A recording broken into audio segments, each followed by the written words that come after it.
subject said, here's plans that I have for a terrorist training center I want you to help me with if we get out. Here's my plans for shooting up the Mall of America. Here's plans for destroying um, bridges, work with me on explosives. So all of that, the informant then comes to the subject and he says, hey, I know a guy who can carry out your hit. Calls are undercover.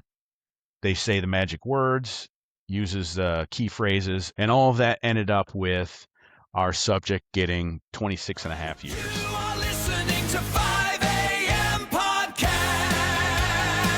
The 5 a.m. podcast.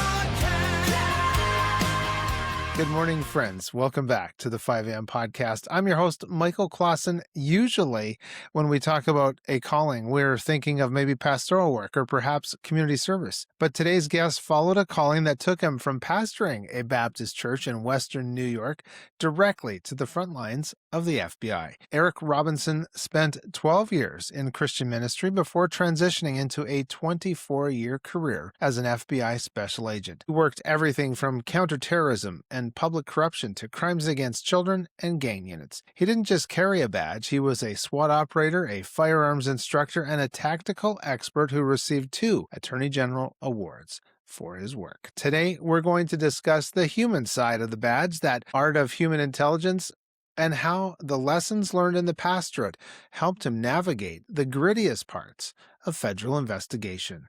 Eric, welcome to the 5 a.m. podcast. Thanks, Michael. I only do podcasts so I can hear people say really nice things about me, and then we'll talk. So thanks for all those nice words. Yes. Oh, yes, you're welcome. I got the memo.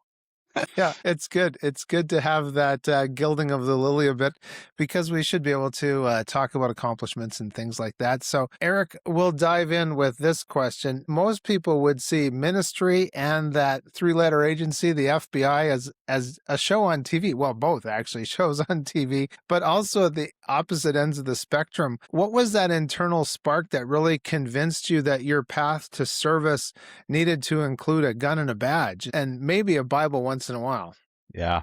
Well, and I appreciate you mentioning that it was a service, because obviously working in the church, I felt like I was doing God's work, but also then working in law enforcement, that felt like God's work too, to bring justice to people. I know that's something that God wants. So, I can serve people this way, and also felt like I was serving. So I was blessed in both careers. But the move from ministry to the FBI was necessitated by something that wasn't, it was special to me. What I was going through in ministry was nothing unique. I was simply incapable of separating myself from other people's burdens. So when they came to me with their problems, I ended up holding on to those, and it created a situation where for 2 years straight, every single day of my life, I had stress-related headaches. And though I was doing church the way I wanted to, and we were successful and we were seeing fruit develop, I just couldn't do it anymore. So hopefully you understand this. I just told my wife one day I need to find a job with less stress. And so I joined the FBI. Wow. That speaks volumes about the trenches up on the stage for ministers who really want to do good. Now, you've mentioned that you used principles from the ministry to thrive in federal investigations. Was there a most surprising pastoral skill that turned out to be a superpower in the FBI? Well, I think that counseling people, working with them and trying to get to the bottom of their problems, that was obviously something I used, working with victims and drawing them out, showing them kindness and consideration. But even with the criminals, of being patient with them, operating with them in a non-judgmental way. Like my judgment was, we're going to find you guilty in court. Yes. I didn't have to bring that to now this setting. And so the listening, the curiosity, the showing kindness and humanity to people it was simple to carry over, even if these were terrible people. And I knew how awful they were. Many times that was the same working with people in the church. So they're coming to you saying, I did something awful, and you can't condemn them. You can't judge them. You're saying, Right. Let me help you through this. Right. Yeah. And well, there is that of listening. There is that business adage of he who speaks first loses. So was there some of those techniques of that were rolling around in your mind, whether as a pastor or as an investigator, of like two ears, one mouth? Absolutely. So you're right on that. And this was a practice that you get taught how to do interrogations in the FBI, and then you just go out and do what you do best. So some of it was just who I was, some of it was what I had gotten to practice in ministry. But the idea of asking questions and then letting them sit, that was Mhm. what I found was very powerful. So when confronting a criminal and asking a question, early on in my career, I would follow that up if they paused. Ask, where were you when your Mm. neighbor Mhm. went missing? And then you sit there and you're like you're trying to think of the best answer that's going to Yes. get you out of this. And then if I followed up with another question like, well, were you at work? Do you have anybody else who can vouch for you? Now that first question is off the table, and you Mm. feel good, and you just have to now go to a different direction. So yeah, Interesting. asking something and then just patiently waiting for them to draw out was, I found, very effective with people. Right. Was there maybe some criminals or some suspects that really stand out in your mind as man, I don't know what you were thinking, but this takes the cake for the the dumb award. Well, the, there's been a few dumb ones. I had one lady who embezzled $127,000 Huh. from a small mom and pop HVAC company. And then Wow. during sentencing, rather than saying how sorry she was, she tried to explain how she wasn't that bad of a person. And that looked terrible. I've had, people, criminals wouldn't understand that this is their time to just have a full confession. So we would have what's called proffer agreements, and that Okay. is when you and your attorney say, "Hey, we're going to plead guilty," and then the prosecutors and the agents say, "Fine, now you come in and you tell us everything," and then you get credit off of your sentence for telling us everything. But if you're not truthful, then it all Mm. goes away, and we can use whatever you say. And every time we would have those conversations with criminals, it would be about 45 minutes of fighting them. And then their attorney would say, "Would you excuse us for a moment?" We'd step out, hear some yelling, come back in. And they didn't get it. Like, this is Mm. time to say everything, but they still wanted to hold back. So the attorney would have to convince them, no, no, no, it's time to just let it all out. And then how about criminals on the other side that you thought, man, this guy or gal is so devious. I can't believe they got away with it for so long. Well, I investigated one financial case for a number of years with a guy in our area who had stolen, by my estimation, about $22 million from Whoa. Wow. investors. And that was 10,000 or $200,000 at a time.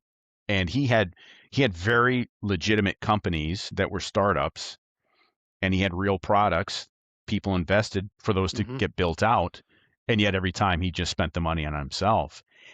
And that guy, I mean, this took place over years and years. I was amazed that no one ever confronted him physically. He had hundreds of victims. You'd think at some point, because that Hmm. would be my position. Like, Yes. I don't have to threaten you. I'm just going to show up and say, we're going to the bank. You're going to give me money. Yeah. But no one did. And he got away with it over and over. And the reason people believed in him and thought he was successful was because he had a beautiful house, beautiful cars, but they're all from their money. Yeah. So they misplaced the idea of, where's this coming from? Where's this success from? Yeah. It was theft, not success. Yeah. So you being, having your experience in the pulpit, knowing the Bible, I got into a little bit of trouble in school. We were going to this Christian school, and thankfully this teacher took me aside and he showed me this verse because he was about to present the evidence to Michael, and he said, "There's this Bible verse that says, 'Be sure your sins will find you out.'"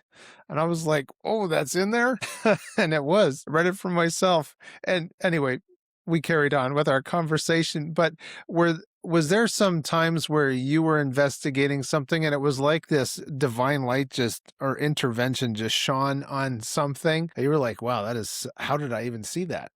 Well, I tell you, related to that, I can tell you, I had one occasion that was the exact opposite. We Okay. had, a buddy of mine had an investigation. I'd worked crimes against children for a few years, had moved on. He took over the task force, and in the midst of their investigation, my buddy had a case on three local pastors.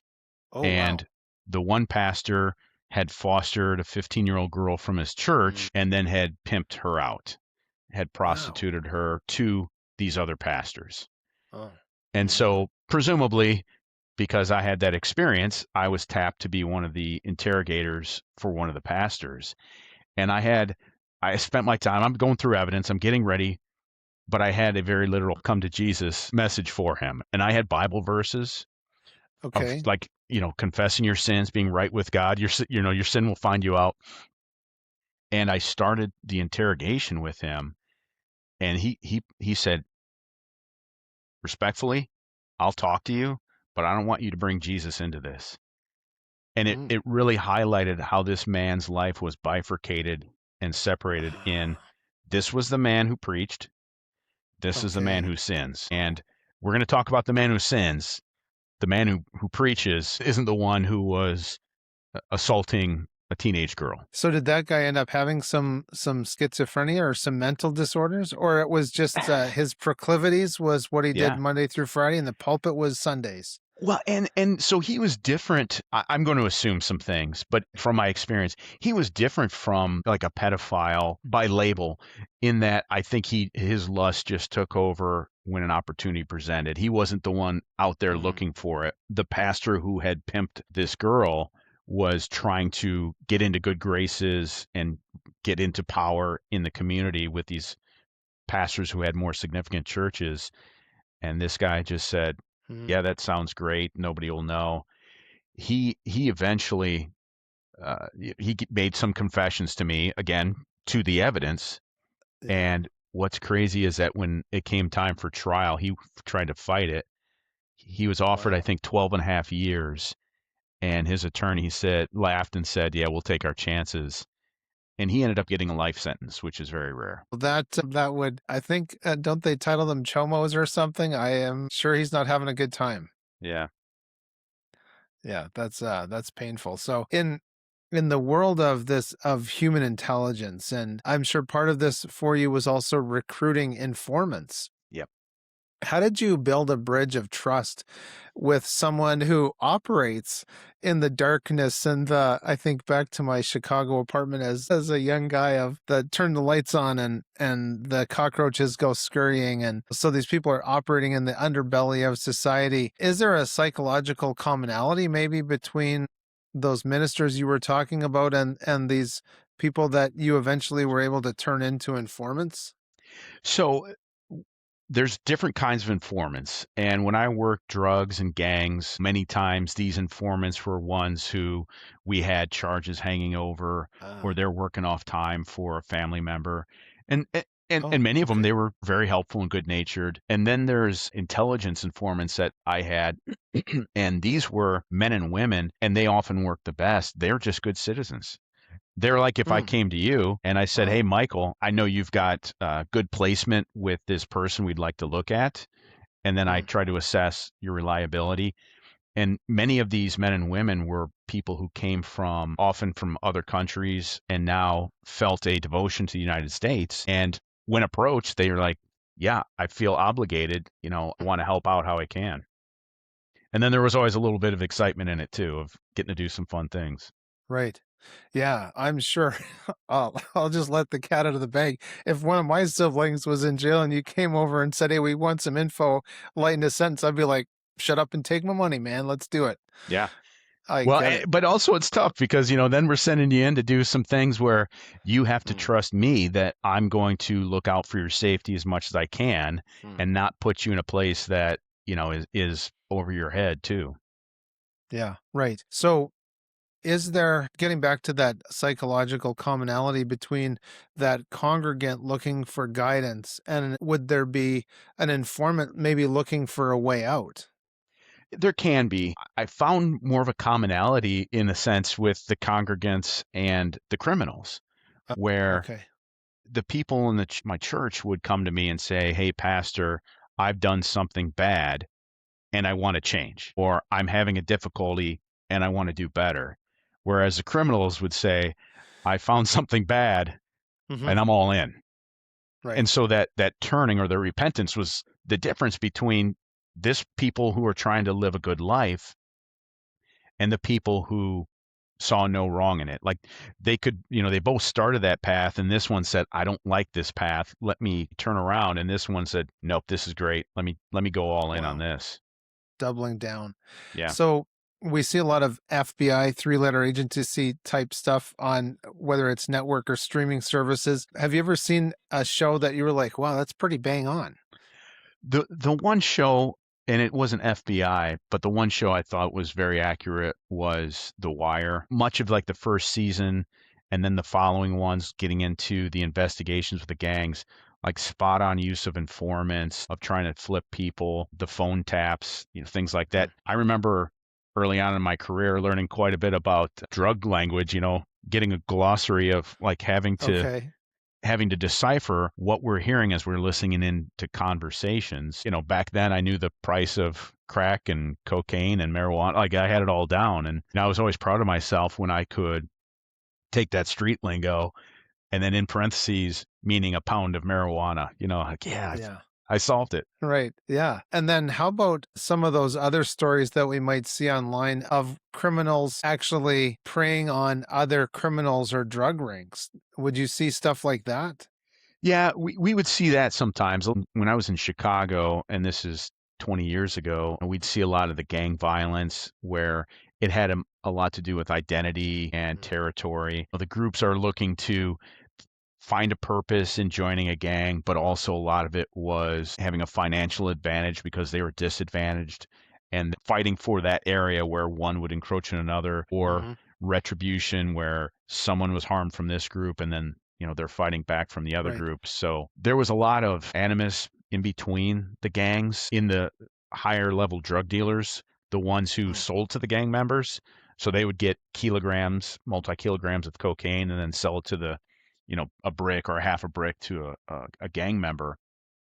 Hmm. They were fine. They just kept quiet. So Yeah. one were the big dealers were the rabbits. Like they would Okay. run away if you'd see if they want to hide. And then the gang members were more like the wolves or the foxes. Like they're pushing for power. Yeah. They didn't Right. mind if the cops saw them. They were much more brazen. And so then, of course, that's, the different parts of the spear, let's say, in what you were dealing with. Did you find at your time in whether it was in Chicago or somewhere else of actually being able to get to those higher level people in networks? Maybe it was a lawyer, maybe it was an accountant or professional like that. Well, so the hard thing is, this is the frustration that most FBI agents would tell you that you experience. And that is, especially in drugs, you're in this world where, like, if you're on a phone tap and you're listening, and now you know the breadth of the conspiracy, the number of people involved, and it could be accountants and it could be Mm. other people, and they're not going to get charged. This guy's a criminal. He's breaking the law, but either it's difficult to prove in court or would tie up the courts, and our prosecutors had a limited amount of time, Mm. Hmm. and those court cases would just eat them up for a month. So we could find out we're on one wiretap and listening to the main subject counting money, and his wife's in the background helping him count money and also Mm. serving as a lookout. And there's no way she gets charged, even though she's benefiting as well and is part of this. But Right. that's the disappointment of learning. Right. Yeah, and I'm sure that that's one of those things we would see too when if we're watching a movie or a show of that disappointment of somebody getting away. It's almost sounds to me like that component of guerrilla warfare where a small unit could attack a power plant and now the large army has to spend resources protecting every power plant. Do you see some parallels there with that? Yeah, if I would write a book on how to commit crime, I would tell you, Okay. you can get involved and you can even benefit as long as you're not the main guy, as Mm. long as you don't earn too much money from it, like because the resources just aren't there. And so Mm. I'm on a wiretap listening to this guy sell drugs, getting it from this guy, and then here's his two main buyers, and then we have, then we seize drugs that they sell, and now we've got one, two, three, four guys. maybe 5. And yet I know here's so many other people. Here's somebody who was a runner for him who got paid $500 to drive him 2 miles in the most expensive Uber drive you've Oh ever yeah, had. right. And they're supposed to believe like, oh no, he just gave me $500 to drive him He- across town. He's a generous man. Come Yeah, on, you don't know exactly. him like I do. Sweet guy. He's a sweet guy. Sweet.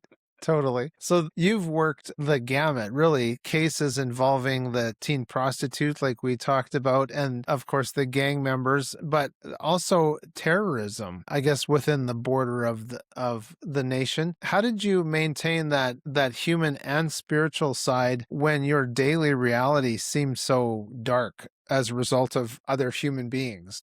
Yeah, that was something that I had to deal with along the way because every morning when you clock in, you spend your day looking for criminals and Mm, criminal activity. So there has to be self-reflection because if you're not considering what's going on and how it's affecting you, then it I feel like it creates like a sediment on your mm, soul mhm. that you're always seeing evil, even if it's not terrible evil, but you're seeing people not care about their community and bringing ill to it.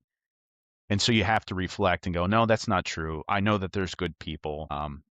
And a lot of it too was just having discussions with other agents Mhm. of having a like-minded buddy that we're not having a therapy session. Neither of us is crying, but we're just openly confronting, hey, I see this going on. Yeah, so do I. And having a discussion there where bringing it out into the open, I think, helps just have an awareness of what's going on in your life rather than living it the whole way and becoming hardened. And so through your career, did you have some mentors within the FBI that helped you continue on your career path?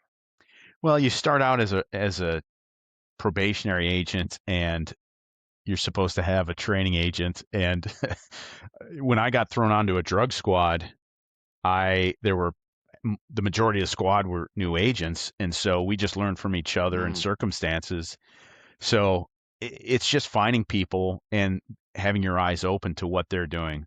Otherwise, I knew what I lacked from what I didn't get as a younger agent, and so later uh-huh. on in my career, without being overbearing or helicoptery, Yeah. trying to help agents understand maybe some of the nuances. I remember, a newer agent talking about how she came in on a Saturday just to finish reports. And there's always times for that where it's necessary. But then there's times where you could work 24 hours a day and still not get the Uh, work done. So, mhm. just letting her know you need to prioritize your time. When you're going to trial, yep, you're going to work long hours. When you're getting ready for a search warrant, other times, you know, clock out at 5, get your Yeah, time so that you're ready for those other moments. right. You were a SWAT operator for 15 years within this. So that's a high pressure tactical environment. How did you balance that warrior mindset with the FBI's mission of properly engaging with subjects? We could maybe use some air quotes for part of that question. Well, so one of the great things about SWAT was being more proficient. So we didn't do anything that agents don't do. It's just that we were regularly trained, and so we could do it much better. Mm, The good agents who wanted to be better at what they did wanted to be on SWAT. And so we had a few extra tools, we had special training, and so we were called into the more dangerous situations. But the way that early on in SWAT, we were meant to overcome criminals with speed, surprise, and violence of action, meaning busting your house and we're standing on your chest before you even wake up. To now, the iteration comes to preserving safety to the public and to the SWAT team. And that means setting up with a tactical perimeter and making a call out. And that overwhelming force of 20 guys, armored vehicles, lasers in the windows, it makes it safe because you don't have a choice. mm, Like your best choice is to barricade yourself and think about it for a while, yeah. but that's it. Eventually, you're coming out or you're going to be harmed and you're not going to overcome us. You know, Right. 2 deputies at the door, maybe you can do it. 15, 20 SWAT operators with specialty tools. It's safe because we have overwhelmed you. Right. You're walking softly, or maybe not softly, but you're carrying a big stick. Yeah. And so you're not going to take a swing. Right. And so did you ever work does the FBI have canine units? We just the hostage rescue team does. Oh, interesting. Okay. So can you But we would bring in locals if we need them on occasion. speaking of local agents, was there ever a time where maybe you were called to investigate local police or found them to be very helpful in what you were doing in their areas? The local police were almost always helpful to us because rather than that trope of the FBI's coming in and Uh-huh. taking over, Yeah.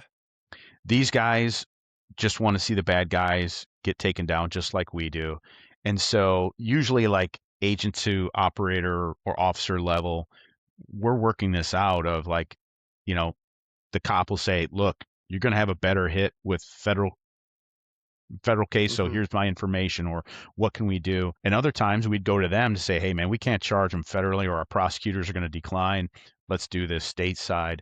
So that we most often worked very well together where we could supplement them or they're supplementing Hmm. us. One of the cases that I had was investigating a Chicago police officer who in the 70s and 80s, he and his crew had regularly tortured subjects of cases to Wow. illicit confessions, and most of the, if not all of them, were black men. And Mhm. so we ended up working a case on John Burge out of Chicago 20, 25 years after the fact, interviewing Wow. people for their information of things that happened years ago. Subjects who had already gotten out of prison for Yeah. rape or arson were now Mhm. telling, hey, back in 1978, he did this to me. So yeah, had occasion to look into corrupt Right. police officers too. Yeah. Well, it comes back to the be sure your sins will find you out. It happens over Yeah. time. Now, the other component of your career that I wanted to ask you about, because it sounds like it's a little bit, well, it could be glamorized in the press, I suppose, but the whole idea of terrorism and the investigations into that, what got you into investigating it and what kept you there? What got me into it is my boss called me in one day and said, "Hey, we're moving you to the other squad." So Uh, so I had studied Islam and okay. had trained to for outreach to Muslims in my ministry Mm, career before moving okay. on to just working in a church. And when I applied to the FBI in I think it was October of 2000, my application was in process when 9 Hmm. I assume that my knowledge of Islam and practice with Muslims was probably part of the reason why, since we had an Al Qaeda problem, Mm, mhm. the FBI said, hey, let's bring you on. From that point, they put me on criminal squads for 15 years until finally saying, hey, we'd like you to work national security. So, working that, we started out, and this is maybe 2017 or 18. In the 2000s later on, many of the cases were terrorist financing. So once you get into the local area, you're finding very few actual terrorists. You find more people who are supporting terrorists. Mm, And unfortunately, when you find an actual terrorist, one who uh, has carried out or is going to carry out harm, it's almost always after the fact because they're doing it solo now. And now you're doing a historical investigation as to who else might be in this group and what prompted this ideology. interesting. And so would you say that there's a maybe a correlation then between that and school shooters that we see? There can be an ideology. For the most part, what I have seen in the school shooters is they're very often people who are depressed, have high anxiety issues, and they're looking for a dramatic change in their life. They need something to be different. And what can change their life more than Mhm. killing a lot of people and possibly dying in the process themselves? We had in 1 week took down 2 potential mass shooters who were definitely going to be carrying this out. We took them down back to back in Toledo, Ohio. And, it's just, one of them was pledged to ISIS. He was a white guy, started out as a Satanist, then became a Nazi, and then realized ISIS was better at harming Jews. And so he pledged to them. And he was ready, had already scoped Wow. out and gotten a rifle from our undercover to kill as many as he could in a synagogue. And then Hmm. we had a 20-something couple that were planning on carrying out a mass shooting at a bar they frequented, and they had all the plans ready for what the best kill zone would be for them to carry out that attack. Wow. Oh, almost makes me think of Bonnie and Clyde when you with that couple. But speaking of Bonnie Clyde or Al Capone, do you think that would are there criminals that would actually go back and study the behaviors of criminals that they might idolize or want to identify as like version 2.0? Yeah. So that 20-something quasi boyfriend girlfriend, Liz, who was actually running that ideology, was fascinated with Columbine. She wrote letters to South Carolina Dylan Roof. Oh, So she ran a Tumblr account that highlighted mass murders, serial killers. So there was a real darkness there that she was developing and then wanted to be a part of that as well. And her quasi boyfriend went along with it, but also was willing to do it. And when we interviewed him afterwards, he was asked, "Do you think you would have carried it out?" And he said, "Yeah, probably." So, I wow. mean, it wasn't one of those things where the FBI can't wait to trust that you're not going to do something terrible, and so we'll Uh-huh. get you anyway. This was one where they were set to go ahead and kill as many as possible. Wow.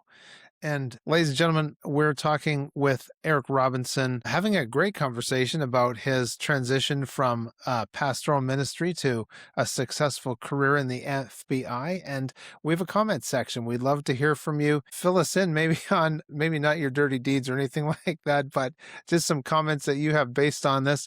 And now, one of those comments, as I have found before, has been, Michael, how do I get in touch with Eric? So we'll have the social media platforms. Eric, how can people get in touch with you? Well, I used to only have social media so that I can lurk on bad guys. And then my wife Okay. said, "Hey, you need to have actual ones with your stuff." Right. And so they can look me up on Instagram at _Eric_Robinson. On LinkedIn, it's my name. If you put in FBI, you'll find me there. Or I've written a book to come out in the fall that Hmm. tells about these many escapades and my transition from pastorate to SWAT operator. The book is called Irreverent: From Saving Souls to Chasing Sinners in the FBI. And if you want to follow that for when the book comes out, you can go to my website, which is preacher2breacher.com. I love that. Preacher to breacher. I did see that and I was going to mention it. So thank you for bringing that up. Social media. And of course, the advertisers love to harvest information off of there. How big of a part of your investigations would social media platforms be? So I don't know how many times in my SWAT briefings where somebody else has a case and they say, "Hey, we need SWAT to help take it down," where it'd be felon in possession of a weapon. And as we're briefing for it, it's a picture of some gang guy holding a gun that he posted Hmm. on Facebook. And I think, okay. But for me, it often helped like finding family members, which could be used to maybe exploit them, not in a bad way, but like to Hmm. even approach family to say, "Hey, I don't know if you knew, but your son is involved in this white supremacy group. We're trying to help get him out of there."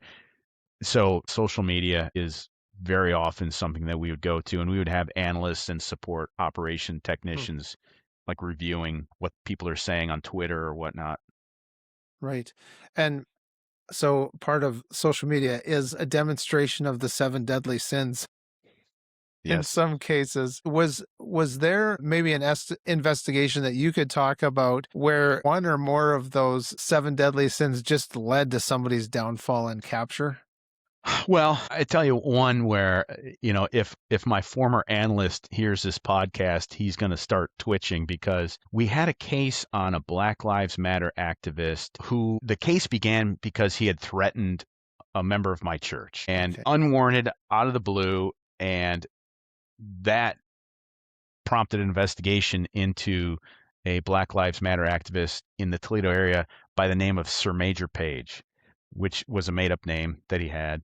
I think he changed his name officially, but Oh, that wow. threat to my friend precipitated me sitting in his driveway all night with my rifle because they had kids in the house and they're afraid that Wow. people were going to come attack them. We ended up working up a case, and this guy, he claimed to be an activist, like just like Jesse Jackson, Al Sharpton, Mm. John Lewis.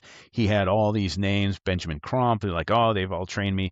He was a complete fraud, and he was very, very full of himself. But he would post videos constantly of all, praising himself, and our analysts would have to watch them. It drove him. Like, he'd have to take breaks because the guy was so bad. Wow. We ended up charging him eventually because he had placed a donation link on his Facebook page where people could donate. And his Facebook page was Black Lives Matter of Greater Atlanta. Well, Atlanta is a Oh, major hub for civil rights. And when your birthday comes and you go, hey uh-huh. guys, no presents, just donate to, how about this? How about Black Lives Matter of Greater Atlanta? Well, they didn't know that the money was going to just one single guy in Toledo, Ohio. Wow. And so he scammed people for $400,000 and he bought a house with it. But what was crazy is then we had to give a search warrant to Facebook. And, if you think back to the 50s, the FBI in the 60s, doesn't have a good Uh-huh. reputation dealing with civil rights activists. And so Facebook was pushing back like, hey, man, I don't know about giving you a search warrant to Black Lives Matter. And the case agent had to say it's actually because he's stealing from them. So this is legitimate. And so from that's where we learned that this guy was taking money. So rather than all the threats that he had against other people, we just went straight in with the money laundering and got him with that. Wow. Well, we could bring Al Capone's name up again with that. Right? And I'm sure that that's probably maybe something behind you writing your book is how you see the major distraction, like the steak is sizzling, and yet it's actually something tiny over here that you're like, thank God, here's the way in. Would you agree with that? Sometimes that is the case. So in that civil rights case in Chicago on John Burge that we had, we ended up, this is absolutely Al Capone. My buddy was the case agent, though I worked it with him. We charged him with perjury and obstruction of justice Uh-huh. because in a federal civil suit, one of the subjects had said he tortured me. And on the stand, John Burge said, I don't know anything about torture that went on. And so, again, this is 20, 25 years later, but we got him lying under oath. And so, like a tax charge on Mm-hmm. Capone, we got Yeah. him with perjury. And it wasn't a just charge, but it was the best we could do after Chicago PD and the FBI had just turned a blind eye for years. Wow. And so did that become that idea almost sounds like game theory of learning through your career of how to find the low-hanging fruit? Yeah, sometimes it's like that where we want to charge rather than hitting somebody with 12 charges, the judge is Mhm. going to dismiss some anyway. I found that the regular practice was you hit them with the ones that you can finalize. And Right. much of that too is what I learned from working with the prosecutors. And we'd go in and be preparing for trial and they'd say, we're going to focus on this. This is what I'm going to say. And I'd say, well, yeah, but what about all these other things? They go, nope, too complicated, doesn't prove these points. We just need this. And yeah, you learn. Right. And one of the regular practices we use for that were many times, especially with domestic terrorists, you'd have guys threatening harm, and then an informant would interact with them and find out, oh, you're a felon, you have a gun. So Mm, much harder to get a terrorism charge. We're going to charge you right. with felon in possession. Right. Yeah. So it sounds like the prosecutors would be like, "Let me stop you right there." Yep. We're going to make this easy. Get them Yes. time. Right. Okay, so ladies and gentlemen, before Eric and I had this recording, we were talking about firearms, something that we both have an appreciation and an enjoyment of. So, as a firearms and tactics instructor, well, is there In your mind, the biggest misconception that the public might have about how law enforcement handles crisis situations when those fire sticks are involved? It's difficult for me because I have worked with local police departments and sheriff's Mm, departments, and many of them are undertrained because the money just isn't there. Like mm, their job is more with their mouth than with the gun, and the gun is more yeah, of a symbol. The odd contrast to that is in the FBI, I mean, outside of SWAT, we didn't have that many. Like a normal cop would have as many encounters with the public or dangerous people in a week that some agents do in a year. And right. yet we are very well trained. And then with SWAT, even more there. So I found that knowing that I had a competency as a SWAT operator who's got so much training, and then the guys beside me are at least as competent as me, Hmm. Yeah. that allowed for the safety and confidence. That allowed for the removal of fear in a situation and just the focus on what's my job? Do I have the tools necessary? Who do I follow? That made things so much smoother rather than the difficulty of a dispatcher calling and say, go to this address and, here's what you Mm. get. Can you take us inside an award-winning investigation? I didn't realize there was awards that were given for investigations, so forgive my ignorance, but what was that moment maybe where you might have realized, wow, this is one for the record books, I tell you, I've worked a couple that I thought, oh man, this could be an right? award-winning case. So the John Burge case was honored with an Attorney General's award, and then one other case that I got to work on um, won an Attorney General's award. It was on as I moved into counterterrorism. I'd worked criminal cases for 15 years, and every time there was some national security email or training, I would just delete because it doesn't apply to me.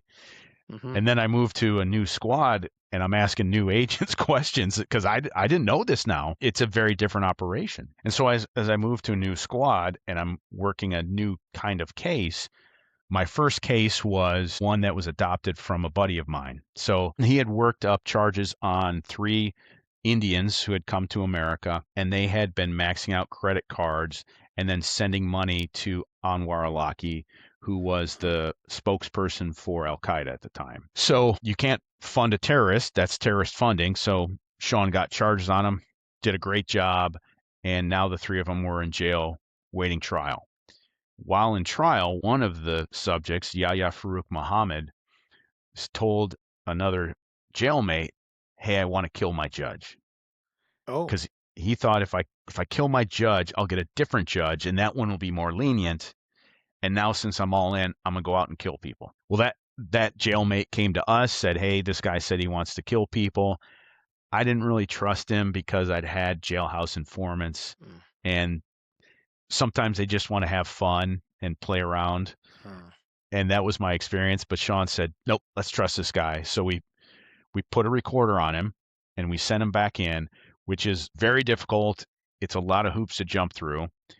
And then that's why I wasn't so sure about doing it. We sent him back in, and the informant asked Yahya Farouk Muhammad, "Hey, you know that thing about killing your judge? Tell me about it again." And he told him about it again. So Wow. then we had a case going. So my first case was a murder for hire. So they were easing me into counterterrorism by saying, let's do a murder for hire. And so we worked that up with the informant, who coincidentally was in jail for child pornography. Oh, wow. And the case was he had convinced a 17-year-old girl that he was a movie producer, and just like the Mm, story goes, oh, but first you have to be with me. And he recorded it. And he had a 40-year sentence hanging over him, not because of those charges, but because every time he appeared in court, he mouthed off to the judge. oh, And so, like, in a case that our prosecutor told me he wouldn't even take if I brought it to him, he got 40 years. And so he was trying to work his sentence down. Did a great job. Talked to the subject. Subject said, here's plans that I have for a terrorist training center I want you to help me with. If we get out, here's my plans for shooting up the Mall of America. Here's plans for destroying bridges. Work with me wow. on explosives. So all of that. The informant then comes to the subject and he says, "Hey, I know a guy who can carry out your hit." Calls are undercover. They say the magic words, uses key phrases, and eventually then the undercover meets up with the man's wife in Chicago, where she just happened to be, and then he showed her a picture purportedly of the judge having been shot, and this is the picture he showed her. And that was how we doctored up the Wow. picture of his judge being shot and buried in a shallow grave. And all of that ended up with our subject getting 26 and a half years. Wow. That must have felt like a win for the good guys. Yeah, that's a pretty good one. That's a pretty good one. Yeah. Yes. Now let's a little bit more about terrorists and or even whether we talked about the school shooters too. What have you learned about that anatomy of an extremist mind that we don't see in the news? Well, part of it is it's difficult. So we would send informants into white supremacist groups, and they could report all day on guys saying vague things about wanting to kill Wow. or these Hmm. people shouldn't live. But you had to wade through all that to find the one that maybe you thought would be somebody to carry it out. And we had a case in Cleveland where a fellow named Eamon Penny was somebody we knew about. He was in that group, and yet one day he just went off and firebombed a Hmm. church. And you can't know that. And we had similar cases where there was one up in Detroit not too long ago where here's a couple families and they're doing scouting. They're going to carry out this major attack on an unknown location. And through their codes, it was going to be on Halloween Day. And so here we were scrambling with a couple different divisions worth of SWAT operators staged and ready to take down three different families of brothers. Unless we have some insight or some technology to be intercepting their information, a lot of these are just, they just happen. Where Hmm. oftentimes, especially with Muslim extremists, there could be somebody who just needs to expiate their sins. Like, I'm a sinner. The best way I can get forgiveness is to kill as many infidels as possible. And that conversion is now the mass murder Hmm. of people. So, as we're getting close to the end of our conversation, I don't want to forget to ask you about your book. I've got a couple questions about that. And first off, what made you want to put pen to paper with these accounts? Well, when I first got accepted in the FBI, and let me say as an aside, my cue that that was the right decision is the day I got accepted, my headaches went away. Hmm. And I thought, okay, this is right for me. But the day that I got in, I thought, this is amazing. This is a remarkable thing I get to do. And despite like many frustrations and tedium through Yes. 24 years, that's going to happen. Right. I would very often think, this is amazing. How does a guy like me get to do Hmm. this? And I get to be on SWAT, and people look up to me, and you know, folks respect the badge, and Yeah. I'm in this high position. So when agents have downtime, inevitably we start telling stories. And I would be able to pull myself away and go, that's actually a remarkable story that you're telling. I think that people getting to hear some of those, Hmm. especially in a little bit of a funny light, can gain some look into what it's like to be just a regular guy who got to do some more than Hmm. regular things. Yes. And it's good that you're including humor in there. Can you talk a little bit about the humorous moments alongside the grit? Yeah, they're always necessary because you have to, otherwise it breaks you. Mm. You can't be too serious about what's going on because some of these things are terrible.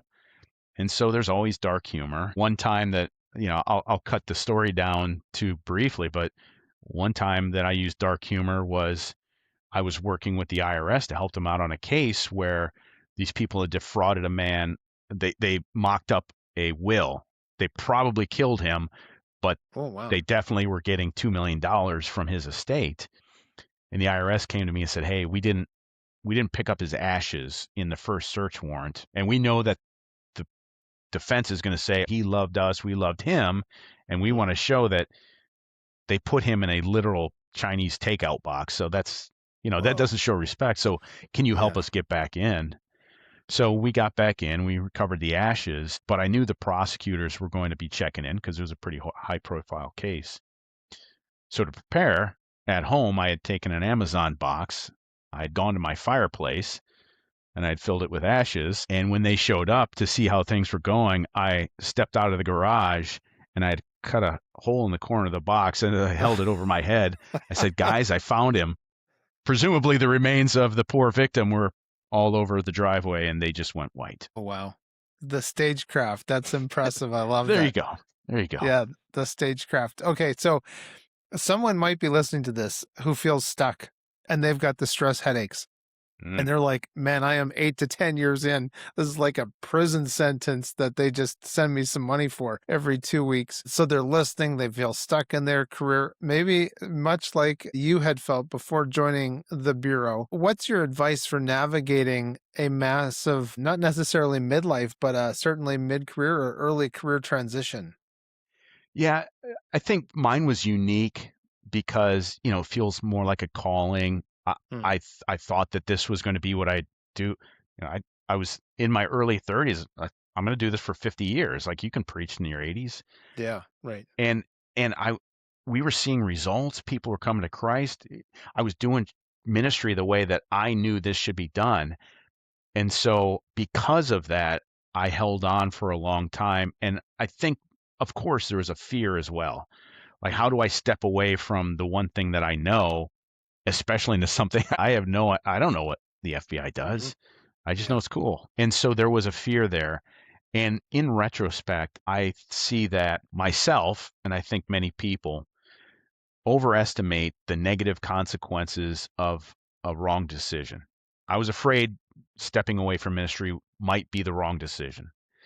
And we underestimate the resiliency of the human spirit, that even if it hmm, is bad, even yeah. if it literally is the wrong decision, we will recenter and bounce back. And over the years, I've seen, having come through traumas, hardships, poor choices, you just get a new center and you go forward. Yeah. So, just as we're wrapping up here, Eric, it's been a wonderful conversation. I've enjoyed it. I hope you have as well. But looking at the current landscape in the United States, of course, it's polarized, and I abhor politics for that very reason. And I totally get it. It's the red team jersey and the blue team jersey, and maybe there's a green one or something else. But what's the one insight into the inner workings of the FBI that would actually give people clarity or confidence in the system?